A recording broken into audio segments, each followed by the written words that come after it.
Good morning students. आज हम करेंगे potential energy of a system of point charges, potential energy of a system of 2 point charges which are in an external electric field. पिछले video में आपके साथ हमने बात की थी कि what would be the value of the electrostatic potential energy between the 2 point charges when there is no external field lying between them। तो आज हम करेंगे कि जब वो एक्सटर्नल फील्ड में है तो उस समय इलेक्ट्रोस्टैटिक पोटेंशियल एनर्जी कितनी होगी। No let us start with let suppose that there I am having 2 points here, एक ए पॉइंट है यहाँ, एक पॉइंट यहाँ पर है बी, और इन दोनों पॉइंट्स पर हमने इन्फिनिटी से कोई दो चार्ज लाने हैं। अब हम मान लेते हैं कि यहाँ पर एक और कोई सोर्स चार्ज है ना, सोर्स चार्ज है एक, और ये सोर्स चार्ज ऐसा है कि जिसका इलेक्ट्रिक फील्ड कितना है, ई है, इलेक्ट्रिक फील्ड ई है। इस इलेक्ट्रिक फील्ड में अब वो आएंगे। सपोज एक Q1 चार्ज है यहाँ कहीं इन्फिनिटी पर है, ये इन्फिनिटी, अब यहाँ पर तो हम एक ही बोर्ड पर पास से दिखा रहे हैं, लेकिन सपोज ये कर रहे हैं कि ये Q1 चार्ज कहीं इन्फिनिटी में था, इसको हमने यहाँ पर लाना है। ऐसे ही Q2 चार्ज भी कहीं इन्फिनिटी पे था, इसको हम यहाँ B पर लाएंगे। No let us suppose that जब हम इस Q1 चार्ज को यहाँ से हम लाते हैं, ऐसे बहुत लंबा रास्ता तय करके यहाँ पर आया, यहाँ पर तो हमने मान लिया जहां जब जाए तो इस समय इस पॉइंट पे जो हमारा पोटेंशियल था, it was VR1, it was VR1 here. अब R1 क्या है जी, इसका पोजीशन वेक्टर है, इसका पोजीशन वेक्टर। ऐसे ही जो Q2 था ये भी ऐसे ही हमने लाया, यहां से लाया इधर, और हमने मान लिया इसका पोटेंशियल था VR2, where R1 and R2 are the position vectors of the points A and B respectively। अच्छा, अब हम निकालते हैं work done. Now the work done,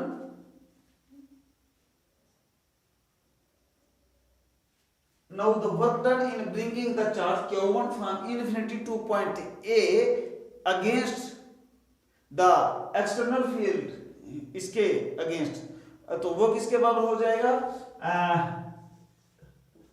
let it be W1, तो ये आ जाएगा Q1 into VR1, charge into potential. In the same way late us suppose that the work done in bringing the charge Q2 from infinity to this point B, it will be equal to Q2 into V into R2। जी आ गया। अब क्या होएगा, इन दोनों के बीच में भी एक electrostatic जो पोटेंशियल एनर्जी होनी है, तो उस पे भी वर्क डन हो जाएगा। तो work done on the charge Q2, यहां पर Q2 आ गया, यहां पर Q1 आ गया। Work done on the charge Q2 against the force exerted by the charge Q1, it will be equal to, जो हमने कल निकाला था, तो वो क्या आ गया था, लेट इट बी W3, ये W2 था, ये W3, तो ये हमने कल निकाला था, किसके बराबर होता है, 1/4 pi epsilon 0 into Q1 into Q2 divided by the distance between Q1 and Q2, let it be R12, हमने मान लिया जी R12 थी, तो ये R12 आ जाएगा। ये आगे तीन, हमारे पास तीन तरह के वर्क डन होंगे। तो अब total potential energy of the system कितना आ जाएगा, टोटल वर्क डन जितना हुआ इस सारे हमारे सिस्टम को असेंबल करने के लिए। Now the total work done of the system is equal to the total potential energy of the system। तो total potential energy of the system U, it will be equal to W1 plus W2 plus W3। it will be equal to W1 कितना है हमारा, ये हमारा Q1 into VR1 plus उसके बाद W2 कितना है, ये है Q2 into V into ये R2 आ गया, प्लस उसके बाद आ गया हमारा W3, ये कितना था 1/4πε0 into Q1 into Q2 divided by R12। So my dear students, this is the expression for the total potential energy of a system of 2-point charges when these are in an external electric field। अब ये आपको कुछ books में जो question है external electric field के बीच में रखे हुए सिस्टम का, ऊपर तो हेडिंग ये मिलेगा, अंदर कुछ वो दूसरे वाला पहला मिल जाएगा। आपको कंफ्यूज नहीं होना है, इसलिए हमने दोनों को अलग अलग करके करवा दिया है। और इसके कंसर्निंग एक न्यूमेरिकल तकरीबन आपको पूछा जा सकता है। आपकी टेक्स्ट बुक जो है एनसीईआरटी की, उसमें पेज नंबर 66 पर ये एग्जांपल दिया हुआ है, बिल्कुल सिंपल सा है, तो वो हम यहाँ पर डिस्कस कर लेते हैं। तो वहां पर ये दिया हुआ है कि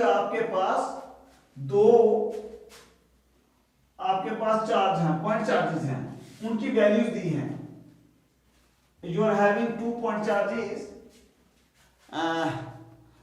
हैविंग द वैल्यूज, एक Q1 की वैल्यू आपके पास है 7 माइक्रोकूलम है, और Q2 की वैल्यू है ये -2 माइक्रोकूलम है।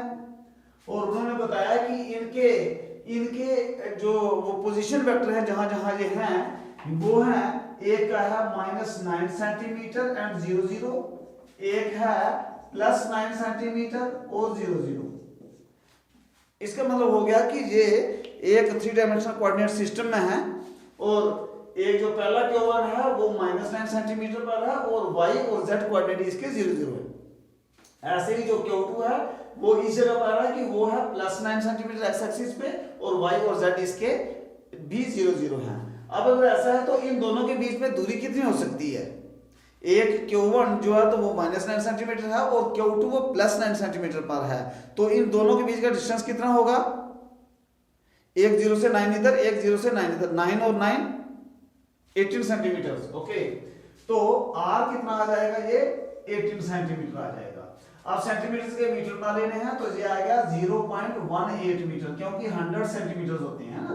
तो ऐसे ही Q1 हमारे पास था 7 माइक्रोकूलम, अब माइक्रो होता है 10⁻⁻⁶, तो ये आ जाएगा 7 × 10⁻⁻⁶ कूलम।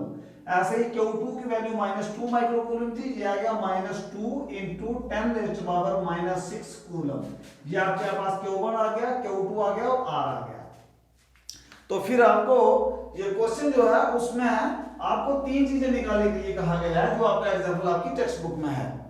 एक तो उसने कहा है कि वहां पर पूछा गया कि आपको वहां पर इलेक्ट्रोस्टैटिक पोटेंशियल एनर्जी निकालना है, जो हमने कल क्वेश्चन किया था। तो electrostatic potential energy in the absence of an electric field किसके बराबर होता है? तो वो हमने कल किया था कि U होता है 1/4πε0 into Q1 Q2 divided by R12 R। उन दोनों के जो आपके चार्जेस हैं, उन दोनों के बीच में डिस्टेंस कितना है, हमने यहाँ पर R लिखा है तो R लिख सकते हैं, कोई दिक्कत की बात नहीं है। नो इट्स इक्वल टू, आप जो 1/4πε0 जो हमने किया था, ये कितना होता है? 9 × 10⁻⁹ होता है, इनटू अब Q1 कितना आ गया? ये Q1 आ गया हमारे पास 7 × 10⁻⁻�6 इंटू, उसके बाद आ गया Q2 कितना आ गया? -2 × 10⁻⁻�6 and then divided by R कितना आ गया? 0.18, तो ये मीटर में था, विच इज इक्वल टू, अब इसको थोड़ा सा सॉल्व कीजिए। अब देखिए ये आ गया 9 × 7 × -2 इंटू, अब ये देखिए 10⁻⁹ जो है, तो ये -6 और -6 bases are same, powers are added, -6 और -6 -12 हो जाएंगे, और -12 में से ये 9 माइनस करने पड़ेंगे, क्योंकि एक माइनस के हैं एक प्लस के हैं, तो दोनों का आपको डिफरेंस निकालना है। तो ये 12 में से 9 के, तो बाकी कितने बचेंगे? यस 3 -3, ये आ गया 10⁻⁻3। अब डिवाइडेड बाय ये था 0.18, इसको 80 नीचे करेंगे तो ऊपर जो 10⁻2 आ जाएगा, तो विच इक्वल टू ये कितना बचेगा? ये आ गया 9 × 9 9 2 18, और 2 1 जा 2 और 2 1 जा 2, तो ये आ गया 7 1 जा 7 into 10 raised to power -3 plus 2 आ गया -1 is equal to 0.7। एंड एक चीज आपने भूल दी, ये माइनस का निशान इसके साथ रहेगा, ये माइनस का निशान इसके साथ रहेगा, तो इतने जूल, ये आपका आंसर है कि इतनी इलेक्ट्रोस्टैटिक पोटेंशियल एनर्जी कितनी है, ये -0.7 जूल एनर्जी होगी। फिर उसके बाद आपको इसी में इसका बी पार्ट करके पूछा है कि आपको how much work is required to separate the two charges infinitely away from each other, एक दूसरे से दूर ले जाने के लिए आपको कितना काम करना पड़ेगा। अब सीधी सी बात है, इतनी एनर्जी उनके बीच है, इसके अपोजिट काम करना पड़ेगा तभी तो उनको दूर ले जा पाएंगे। एनी हो तो वो कितना पाएगा, अगर ये -0.7 है तो वो कितनी आपको काम करना पड़ेगा, हाउ मच एनर्जी, आपको 0.7 इतना काम करना पड़ेगा, 0.7 के बाद एक उसका सी पार्ट, और उसके बाद आपको दिया कि suppose the same setup is an in an electric field, ये एक इलेक्ट्रिक फील्ड में है और इलेक्ट्रिक फील्ड आपको दिया है उसमें बुक में कि कितना है, उस समय जो पोटेंशियल एनर्जी की वैल्यू कितनी होती। अभी हम कर लेते हैं, यहां तक तो था, ये तो आपको चाहिए। अब आपको इलेक्ट्रिक फील्ड वहां पर दिया है, इलेक्ट्रिक फील्ड ये आपको दिया है कि वहां पर लिखा है suppose the same system of charge is now placed in an external electric field E is, तो आपको E की वैल्यू दी है कि E की वैल्यू कितनी है, E की वैल्यू आपके वहां पर दी है, E is equal to A into 1 by R square and A is equal to 9 into 10 raised to power 5 coulomb per metre square. अब हम जो जानते हैं कि V is equal to E into R होता है, V जो होता है potential, it is equal to the product of the electric field and the radius and the position vector of that charge from the origin।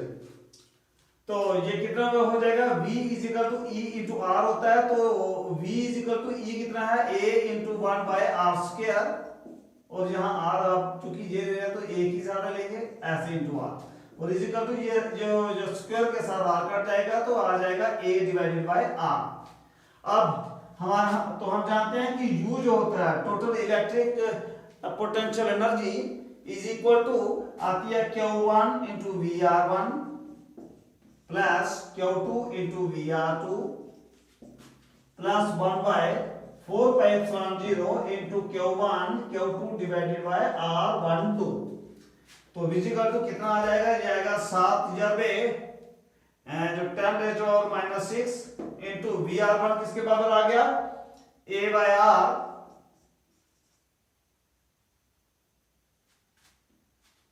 और plus Q2 आ गया -2 into 10 raised to power -6 into A by R plus ये आ गया -0.7 जो अभी हमने निकाल लिया, which is equal to ये आ गया 7 into 10 raised to power -6 into A की वैल्यू है आपके पास 9 into 10 raised to power 5 divided by R, जो है इसमें से 0 से Q1 की दूरी इट वाज 9 सेंटीमीटर, 9 सेंटीमीटर है तो इसके मीटर बनाएंगे तो 0.09 आ जाएगा, प्लस अब प्लस माइनस माइनस ही लिखता हूं, 2 into 10 raised to power -6 into A की value 9 into 10 raised to power 5 और डिवाइडेड बाय R की वैल्यू 0.09 और -0.7 इज इक्वल टू, अब इसमें से एक यहां बच रहा है ये 2, यहां बच रहा है 7, बाकी पूरी चीज सेम है, इसे कॉमन निकाल लेंगे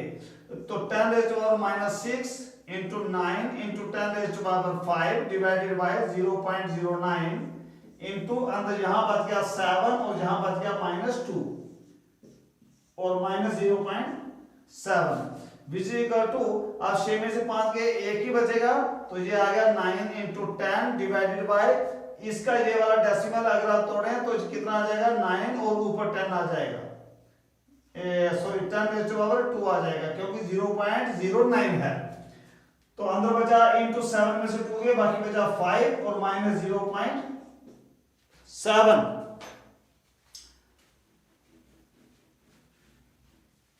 U की वैल्यू कितनी आएगी, विच इज इक्वल टू आप 10 रेज़ टू पावर 2 और 10 रेज़ टू पावर -1, तो 2 में से 1 गया तो 1 बचेगा, 9 और 9 कैंसिल हो जाएगा और 5 1 जा 5, तो यहां आ गया आपका 50 और -0.7।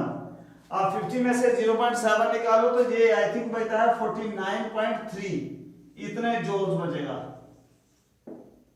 इसका मतलब अगर ये 2 पॉइंट चार्जेस एक्सटर्नल फील्ड की एब्सेंस में होंगे तो उनके बीच में जो इलेक्ट्रिक पोटेंशियल एनर्जी होगी वो होगी -0.7 जूल, और अगर वो एक एक्सटर्नल इलेक्ट्रिक फील्ड के बीच में है और इलेक्ट्रिक फील्ड कितना है, A × 1/r² है और A की वैल्यू 9 × 10⁵